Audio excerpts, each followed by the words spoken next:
नमस्कार दोस्तों, कविता Yadav YouTube channel पर आप सभी का स्वागत है।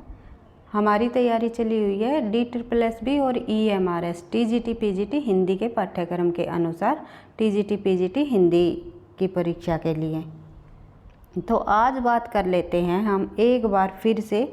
वैसे मैंने पहले TGT PGT हिंदी का DSSB और EMRS से संबंधित जो हिंदी का पाठ्यक्रम है वो मैंने अच्छे से आपको समझाया हुआ है, लेकिन एक बार और मैंने जब पाठ्यक्रम को देखा तो उसमें कुछ सुधार, अपनी क्लासेस में कुछ सुधार करने की आवश्यकता मुझे महसूस हुई।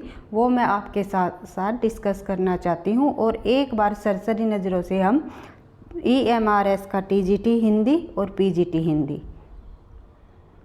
दोनों के पाठ्यक्रम को हम एक साथ देखते हुए देखेंगे कि क्या इनमें चीज़ें सेम हैं, क्या इनमें अलग हैं, किस आधार पर हमें तैयारी करनी है, हमें क्या तथ्य और इनके साथ लेकर के चलने हैं जिससे हमारी संपूर्ण हिंदी की पूरी तरह से अच्छे से परीक्षा तक तैयारी हो जाए।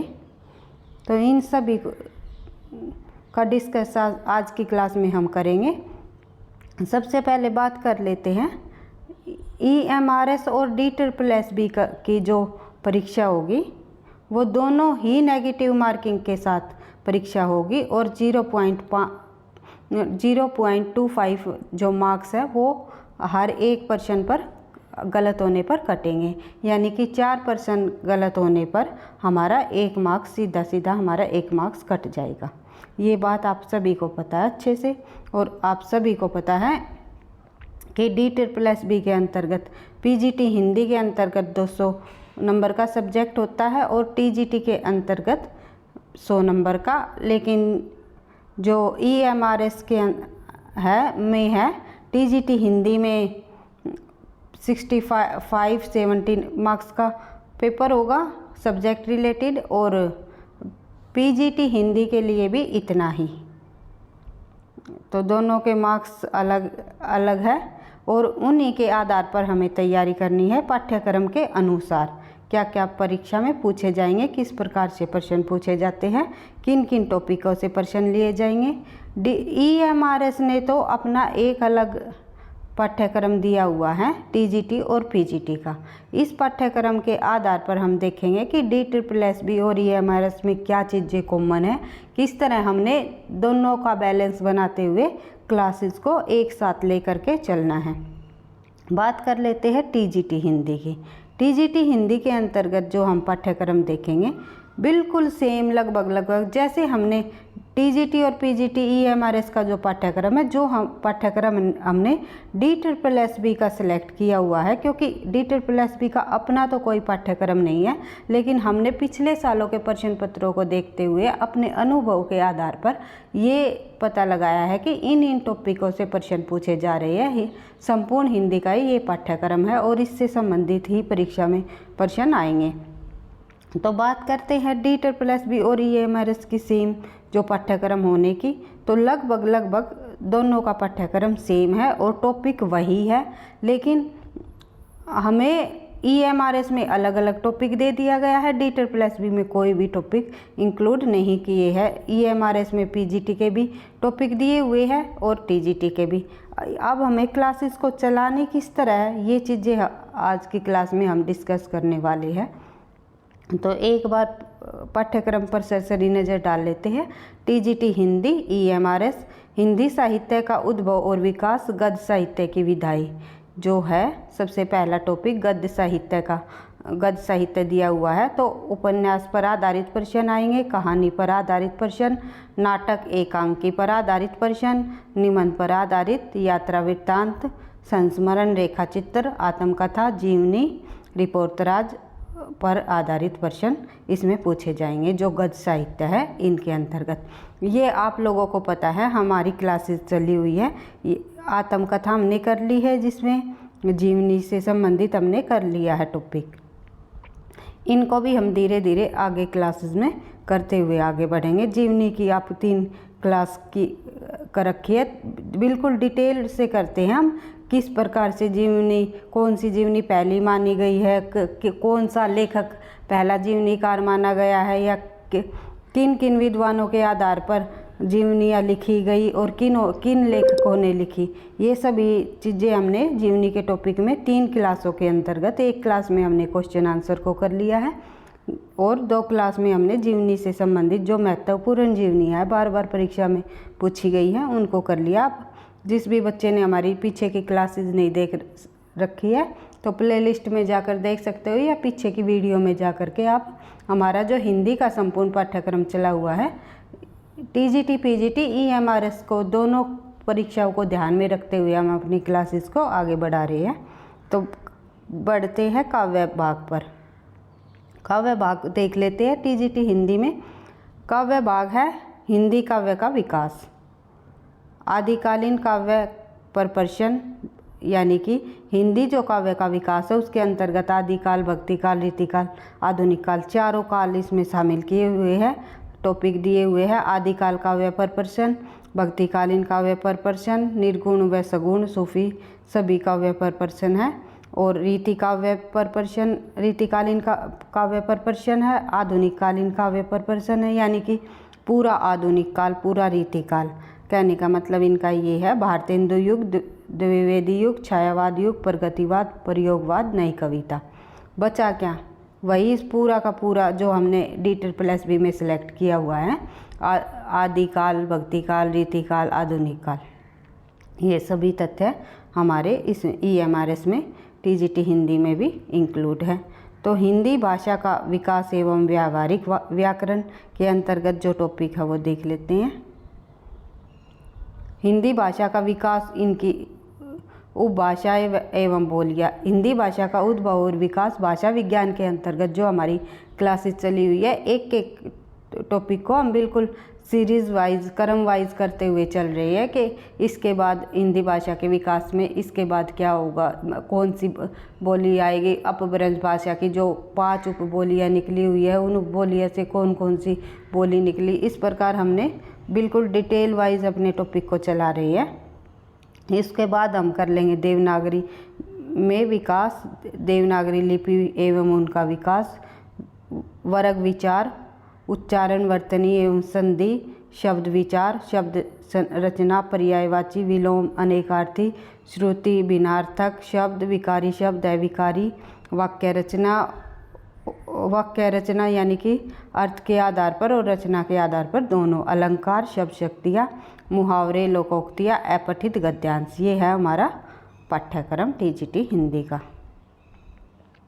नेक्स्ट है संविधान में हिंदी की स्थिति, हिंदी प्रयोजनमूलक, हिंदी कार्यालय हिंदी और मानक हिंदी। ये हमारी जो ये भाषा विज्ञान के अंतर्गत ही आएगी। मानक हिंदी का विकास किस प्रकार से हुआ, प्रयोजनमूलक हिंदी, जो कुछ जो कार्यालय हिंदी, ये पॉइंट उनमें मिलेंगे जो हमारे 11th-12th की पीजीटी हिंदी के अंतर्गत भी शामिल किए गए हैं। अभिव्यक्ति माध्यम से संबंधित जो हमारी एक पुस्तक है उसके अंतर्गत हमें सब कुछ मिल जाएगा। मतलब कहने का मतलब ये है कि जो ये टीजीटी हिंदी का पाठ्यक्रम दिया हुआ है सेम D++ के पाठ्यक्रम से मिलता जुलता है। D++ के अनुसार ही हम जैसे अपनी क्लासेस को बढ़ा रहे हैं, EMRS में भी यही टॉपिक टीजीटी हिंदी में शामिल किए गए हैं। बात करते हैं जब हम पीजीटी हिंदी की, EMRS के पीजीटी हिंदी के पाठ्यक्रम की जब हम बात कर लेते हैं तो हमें देखने को मिला है कि परीक्षाओं के बदलते पैटर्न के आधार पर हम पाठ्यक्रम के अनुसार ही जब चलेंगे तो हमारी तैयारी अच्छी होगी, क्योंकि आजकल परीक्षाओं का पैटर्न बदल चुका है। बिल्कुल जो पाठ्यक्रम दिया गया है उसी के आधार पर प्रश्न पूछे जा रहे हैं। जैसे कि आप लोगों ने देखा होगा कि KVS के अंतर्गत जो पाठ्यक्रम दिया गया था उससे ही संबंधित प्रश्न पूछे गए थे, उससे बाहर नहीं पूछे गए थे। तो टीजीटी हिंदी की तो कोई टेंशन नहीं है हमारी, इसमें एक भी टॉपिक ऐसा नहीं दिया गया कि कवि शामिल किए गए हैं, इन कवियों से प्रश्न पूछे जाएंगे, ऐसा नहीं है। जो हमारी तैयारी चली गई है पूरे संपूर्ण काल को, हम आदिकाल को बिल्कुल डिटेल वाइज एक एक तथ्यों को बिल्कुल डीप से करते हुए आगे बढ़े हैं। इसी तरह हम भक्तिकाल करेंगे, रीतिकाल, आधुनिक काल, और जो गद्य विधाएँ है वे हमारी चली हुई है।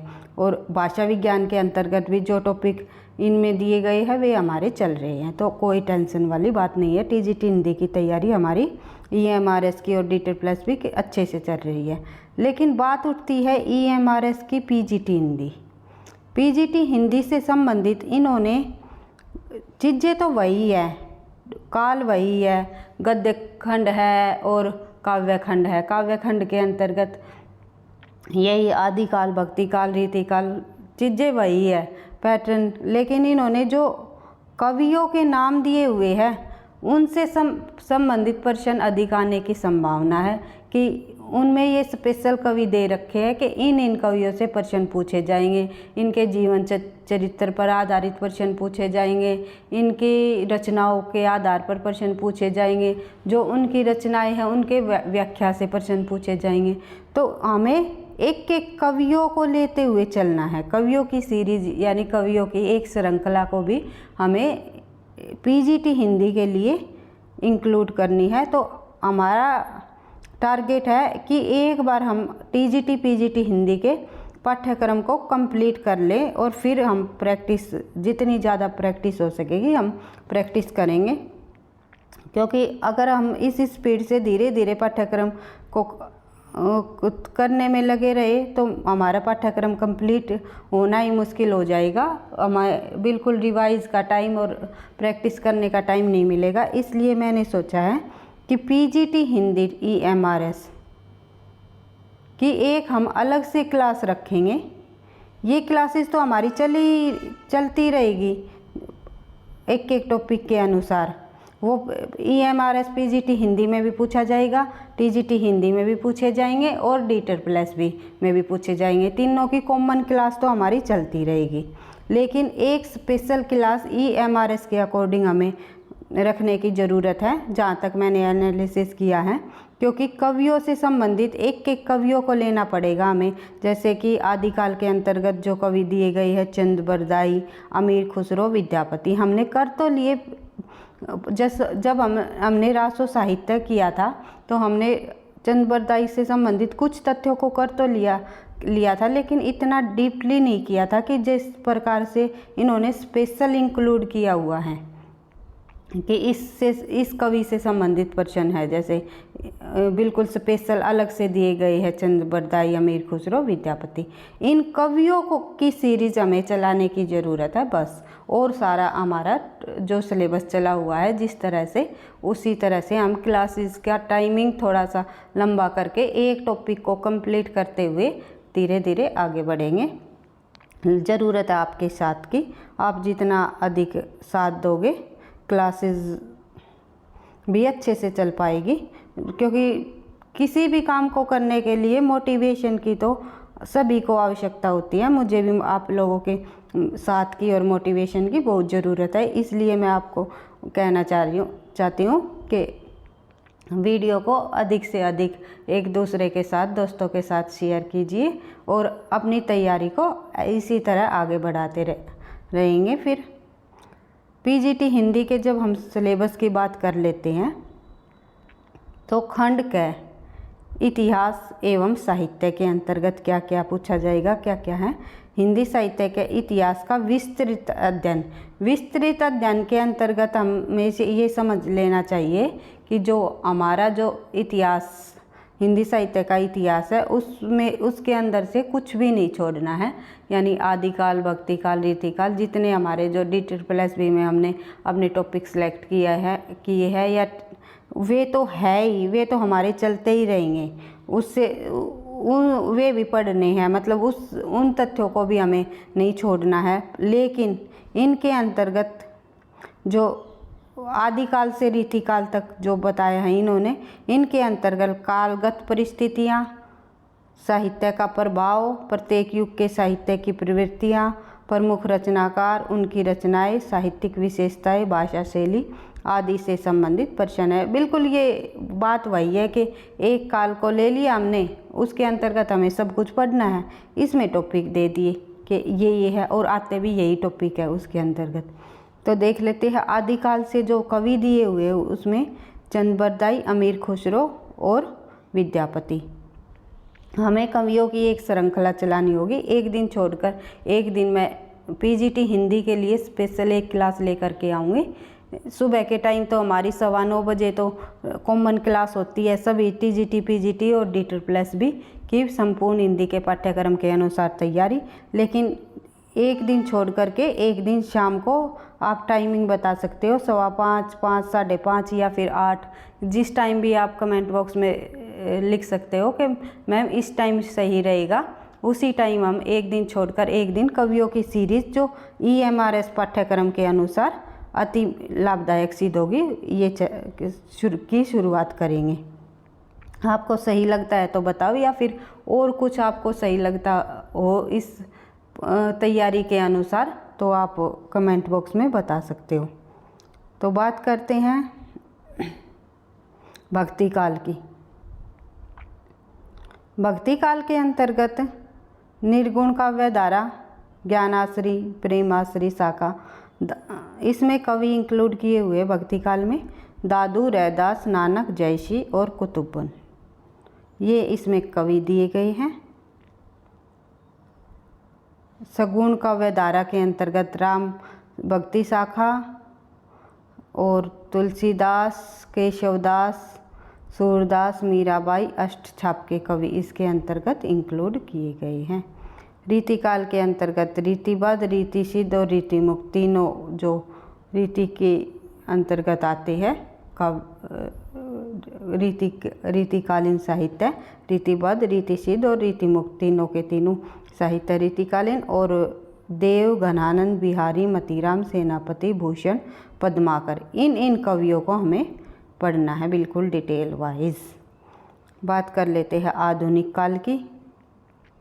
आधुनिक काल की युगीन परिस्थितियाँ, साहित्यिक परिस्थितियाँ, मुख्य विचारधारा, मुख्य साहित्यकार, साहित्यिक रचनाएं, विशेषताएं, भाषा शैली, ये हमारे आधुनिक काल से संबंधित प्रश्न बनेंगे। और बात करते हैं आधुनिक काल के अंतर्गत युग की। भारतेंदु युग से भी लिए गए हैं। एक एक कवि को देख लेंगे।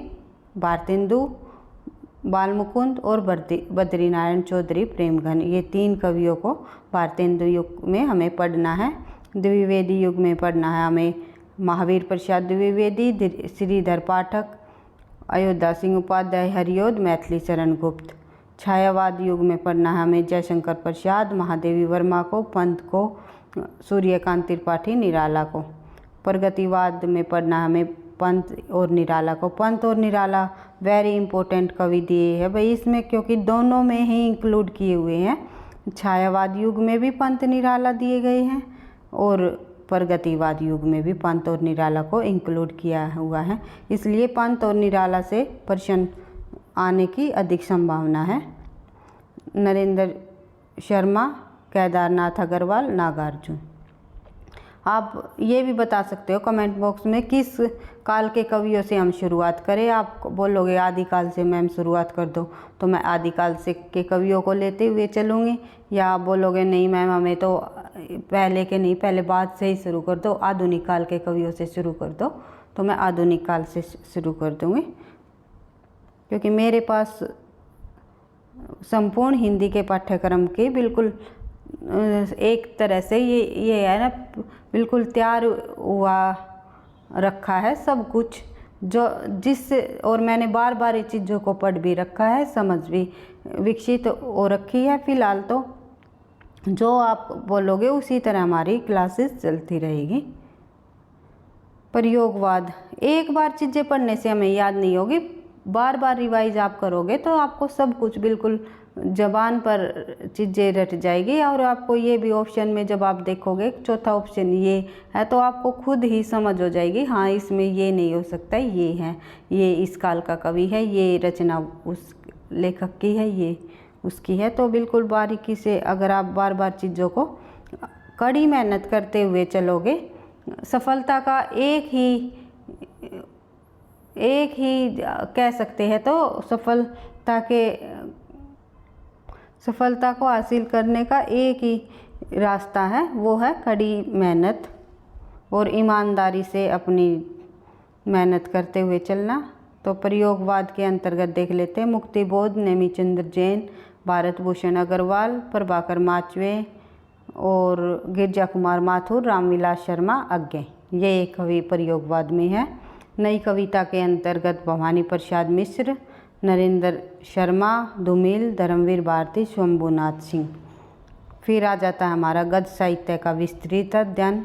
गद्य साहित्य के अंतर्गत भी विस्तृत अध्ययन जैसे कि उपन्यास, कहानी, आलोचना, निबंध, नाटक देख लेते हैं किन किन विधाओं को लिया गया है। गद्य एवं अन्य विधाओं का प्रारंभ, किस प्रकार से प्रारंभ हुआ, किस प्रकार विकास हुआ, क्या क्या उनकी प्रवृत्तियाँ रही, कौन प्रमुख साहित्यकार रहे, रचना, साहित्यिक विशेषता, ये सभी हमें पढ़ते हुए चलना है। उपन्यास, कहानी, नाटक, एकांकी, रेखाचित्र, ये हमें करना है। संस्मरण, यात्रा वृत्तांत, आत्मकथा, पत्र डायरी, रिपोर्टराज, इन सभी विधाओं का विस्तृत परिचय हमें लेना है। देख लेते हैं आगे क्या दिया हुआ है। पीजीटी हिंदी EMRS में हिंदी साहित्य। हिंदी साहित्य इसमें देख लेते हैं क्या बताया है। इसमें काव्य साहित्य पर आधारित प्रश्न कि इसमें कवि दिए हुए हैं कि इन कवियों की जो रचनाएं हैं, जो प्रमुख रचनाएं हैं, उनसे सप्रसंग व्याख्या, भाव सौंदर्य, विषय परक व शिल्प सौंदर्य वस्तुनिष्ठ प्रश्न पूछे जाएंगे। देख लेते हैं। निम्नलिखित कवियों की प्रसिद्ध काव्य रचनाओं में से लिए गए काव्यांशों पर आधारित सप्रसंग व्याख्या, भाव सौंदर्य, शिल्प सौंदर्य पर एक वस्तुनिष्ठ प्रश्न व 2 विषय परक प्रश्न पूछे जाएंगे। सप्रसंग व्याख्या, भाव सौंदर्य, विषय परक प्रश्न, शिल्प सौंदर्य, वस्तुनिष्ठ प्रश्न, ये इसमें पूछे जाएंगे। अमीर खुसरो से देख लेते हैं कौन कौन से कवि है वे जिससे सप्रसंग प्रश्न पूछे जाएंगे व्याख्या सहित। वो है अमीर खुसरो, विद्यापति, सूरदास, तुलसीदास, कबीरदास, जयसिंह, मीरा, रसखान, घनानंद, बिहारी, भारतेंदु, दिनकर, जयशंकर, महादेवी, निराला, पंत, हरिवंश राय बच्चन, मुक्तिबोध, रघुवीर साहे, केदारनाथ सिंह, भवानी प्रसाद मिश्र अज्ञे। कितने सारे कवियों को इंक्लूड किया है। केवल 70 मार्क्स के हमारा एग्ज़ाम होगा। 70 नंबर में आप सोच सकते हो कहाँ से क्या प्रश्न पूछे जा सकते हैं। सिलेबस इतना अधिक इंक्लूड किया हुआ है, लेकिन ये इतना अधिक नहीं है। अगर हम उसमें शॉर्ट में कहें तो DSSB और EMRS TGT हिंदी का भी सिलेबस यही है, सेम सिलेबस है, लेकिन इसमें सिलेबस को विस्तार से दिया गया है। वहाँ पर हमने बिल्कुल जैसे एक काल का ही नाम ले दिया, पढ़ना तो उसमें भी हमें सब कुछ है, सभी कवियों को है, लेकिन यहाँ पर बिल्कुल अलग से स्पेशल मतलब कवियों के नाम ही दे दिए गए हैं कि इन से पूछे जाएंगे। तो हमें यही मैं आपको बोलना चाहती हूँ, परीक्षा के बदलते पैटर्न के आधार पर हमें कवियों की भी एक श्रृंखला चलानी होगी जिससे हमारी तैयारी में कोई भी कमी ना रहे। DSSB TGT PGT हिंदी और EMRS TGT PGT हिंदी की संपूर्ण हिंदी के पाठ्यक्रम के हम आधार पर हमारी तैयारी हो अच्छे से। परीक्षा तक हमारा पाठ्यक्रम कंप्लीट होने के बाद हमें रिवीजन का भी टाइम मिल जाए। इस तरह हमें चीज़ों को करते हुए चलना है। जिस तरह आप कमेंट बॉक्स में बोलोगे कि मैम इस आधार पर क्लासेस चाहिए हमें, इस तरह में जल्दी सिलेबस हो जाएगा या इस तरह आप करा दीजिए, मैं उसी को ध्यान में रखते हुए करने की कोशिश करूँगी। तो निम्नलिखित गद्य लेखकों की प्रसिद्ध रचनाओं में से व्याख्या से संबंधित हंस, हास्य, स्पष्टीकरण एवं भाषा प्रश्न पर आधारित प्रश्न पूछे जाएंगे। सप्रसंग व्याख्या, हास्य, स्पष्टीकरण पर आधारित 2 विषय परक प्रश्न, भाषा शैली पर आधारित प्रश्न, इस प्रकार से प्रश्न पूछे जाएंगे। कौन कौन से कवियों के देख लेते हैं। भारतेंदु ये आ जाएंगे हमारे, वे थे हमारे काव्य खंड के आधार पर जो कवि थे उनसे संबंधित उनकी काव्य रचनाओं के आधार पर प्रश्न पूछे जाएंगे। यहाँ पर पूछे जाएंगे गद्य से संबंधित जो रचनाएं है, जैसे भारतेंदु का नाटक हुआ, जैसे रामचंद्र शुक्ल का निबंध प्रसिद्ध है, निबंध प्रेमचंद के उपन्यास हुए, जैसे जैनेन्द्र हजारी प्रसाद, धर्मवीर भारती, रामविलास शर्मा, निर्मला फणीश्वरनाथ, रेणु कृष्णा शोभती, विषम साहनी, शेखर जोशी, विष्णु खरे, ममता कालिया, इनसे संबंधित इनकी जो रचनाएं हैं उनसे प्रश्न लेते हुए, उनको उठाते हुए उन्हीं आधार पर 2 प्रश्न भाषा शैली पर आधारित प्रश्न, 6 प्रश्न व्याख्या सहित ये सभी प्रश्न बनेंगे। तो हमें करने कहाँ से है ये, किस प्रकार हमें पता चलेगा कि इन रचनाओं से प्रश्न पूछे जाएंगे, वे इसमें साफ साफ दिए गए हैं, हमें बताए गए हैं कि एमए तक की जो हमें कवियों से संबंधित, इन कवियों से संबंधित जो रचनाएं पढ़ी है उन्हीं से प्रश्न पूछे जाएंगे। देख लेते हैं। कवियों एवं लेखकों के व्यक्तित्व के औचित्य के आधार पर आधारित एक प्रश्न जिसके 5 भाग होंगे। यह प्रश्न हिंदी साहित्य के प्रसिद्ध कवि एवं लेखकों के जीवन परिचय, साहित्यिक रचनाएं एवं भाषा शैली पर आधारित होंगे।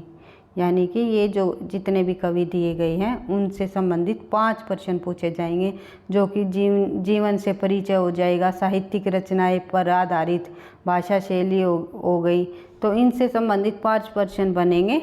और इसीलिए हमें कवियों की सीरीज चलानी अति आवश्यक हो जाएगी, क्योंकि जब हम एक एक कवि को लेते हुए चलेंगे तो उससे संबंधित जितनी भी रचनाएं हैं, जितनी भी तथ्य है, उनका जन्म कहाँ हुआ, माता का क्या नाम, पिता का क्या नाम, कहाँ फिर उन्होंने शिक्षा ग्रहण की, कहाँ पर चले गए, इस तरह मतलब उनसे संबंधित जितना भी हमें जीवन परिचय मिलेगा, एनसीईआरटी बुकों को सहारा लेते हुए हम अपने नोट्सों को तैयार करते हुए अपनी क्लासेस को आगे बढ़ाते हुए चलेंगे। तो जो तथ्य हमें कवियों से संबंधित जितनी भी हमें डेप्थ नॉलेज मिलेगी पाठ्यक्रम के अनुसार, एनसीईआरटी की पुस्तकों के आधार पर हम अपने पाठ्यक्रम को आगे बढ़ाएंगे। तो बात कर लेते हैं हिंदी व्याकरण की।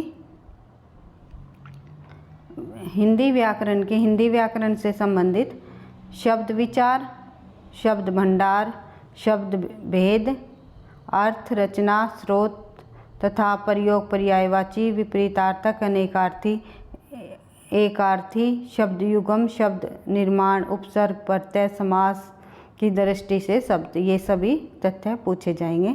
पद विचार के अंतर्गत पदबंध और पद परिचय, संज्ञा, सर्वनाम, विशेषण, क्रिया विशेषण, पदबंध, पद भेद, प्रयोग, पद परिचय। वाक्य विचार के अंतर्गत वाक्य संरचना, वाक्य भेद, अर्थ के आधार पर रचना की दृष्टि से वाक्य में परिवर्तन, ये सभी तथ्य पूछे जाएंगे। संधि स्वर, संधि के अंतर्गत तीनों संधियाँ, स्वर संधि, व्यंजन और विसर्ग, तीनों संधियाँ आ जाएगी। अपठित बोध, लेखन कौशल एवं पत्रकारिता से संबंधित प्रश्न पूछे जाएंगे। पत्रकारिता से संबंधित जो प्रश्न है विषय है वो आ जाएगा हमारा जो अभिव्यक्ति माध्यम से संबंधित पुस्तक है। एक हमारी 11th 12th की दोनों की एक ही है, वो पूरी की पूरी यहाँ पर इंक्लूड की हुई है। जैसे कि प्रिंट माध्यम, समाचार और संपादकीय, रिपोर्ट, आलेख, फीचर लेखन, साक्षात्कार, रेडियो एवं दूरदर्शन लेखन, विज्ञापन लेखन, उद्घोषणा, स्वागत भाषण, संगोष्ठी और गद्यांश, साहित्य की वर्णनात्मक, ये हमने KVS के अंतर्गत भी पढ़ा था। बिल्कुल हमें एक एक चीज़ों को डिटेल वाइज करते हुए चलना है। समसामयिक विषय, वर्णनात्मक विषय, सृजनात्मक विषय, साहित्यिक विषय, ये सभी तथ्य इसमें पूछे जाएंगे। बात कर लेते हैं काव्य शास्त्र अध्ययन की। काव्य शास्त्र के अंतर्गत क्या पूछा जाएगा इसमें देख लेते हैं। साहित्य का अर्थ, स्वरूप एवं उद्देश्य, साहित्य की विधाएं, रस मीमांसा, रसों का ज्ञान, काव्य की आत्मा, शब्द शक्ति, अभिधा, लक्षणा और व्यंजना, तीनों शब्द शक्ति आ जाएंगे। काव्य गुण, प्रसाद, माधुर्य, ओज, तीनों ये काव्य गुण पूछे जाएंगे। काव्य दोष की विस्तृत जानकारी होनी चाहिए, छंद का ज्ञान होना चाहिए, वर्णिक और मात्रिक दोनों के आधार पर। इस प्रकार हमारे काव्य शास्त्र से संबंधित प्रश्न बनेंगे। लेकिन इसमें एक चीज़ है भाई, इसमें भारतीय काव्य शास्त्र को इंक्लूड किया गया है, पाश्चात्य शास्त्र को नहीं किया गया। एक तो हमें D.B में पाश्चात्य शास्त्र पढ़ना है और इसी के आधार पर जो हमारी क्लासेज है ये D.B की तैयारी भी हमारी उसी के आधार पर चलती रहेगी। और देखना है हमें विभिन्न दक्षताओं के विकास हेतु एक विषयपरक प्रश्न, ये विषयपरक प्रश्न भी आएगा। एक बार सिलेबस को कंप्लीट कर लेते हैं, फिर डिस्कस करेंगे थोड़ा सा। वार्तालाप की दक्षता के विकास हेतु संवाद लेखन, कोई भी समसामयिक विषय द्वारा कहानी, कविता लेखन।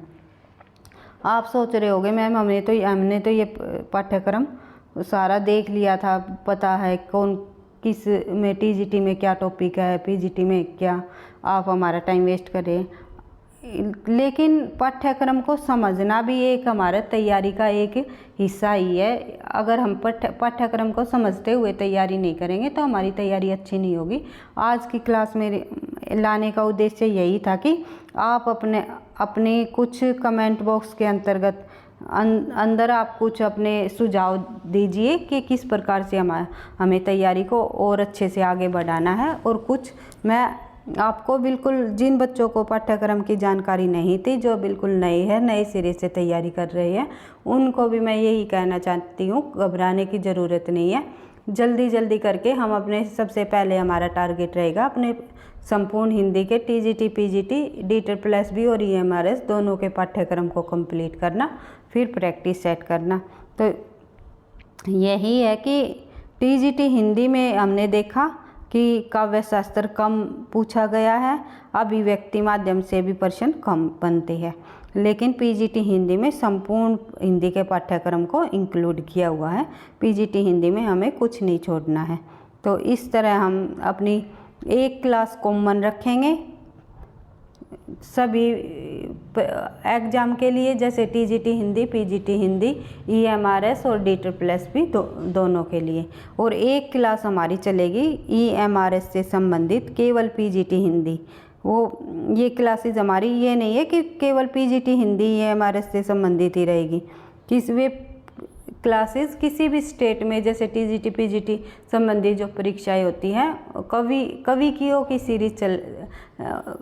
कवियों की सीरीज श्रृंखला शुरू करेंगे हम, तो उसी से संबंधित DET+B में भी प्रश्न पूछ सकते हैं। किसी भी स्टेट से भी टीजीटी, पीजीटी हिंदी से संबंधित प्रश्न पूछे जाते हैं, उनमें भी काम आएंगे। और NTA नेट्स में भी आपको काम आएंगे, तो सभी के लिए होगी। लेकिन स्पेशल सीरीज हमारी चलेगी EMRS पीजीटी हिंदी के लिए। एक दिन हमारी कॉमन क्लास चलेगी, डेली तो हमारी कॉमन क्लास चलेगी, लेकिन एक दिन छोड़कर एक दिन, यानी कि वीक में 4 दिन या 5 दिन हमारी कॉमन क्लास पीजीटी हिंदी के लिए चलेगी। तो वीडियो आपको अच्छी लगी तो लाइक करना, दोस्तों के साथ शेयर करना, चैनल पर पहली बार हो तो सब्सक्राइब कर लेना, पढ़ते रहना, आगे बढ़ते रहना। थैंक यू, धन्यवाद। मिलते हैं अपने नेक्स्ट क्लास में एक अपने टॉपिक के साथ।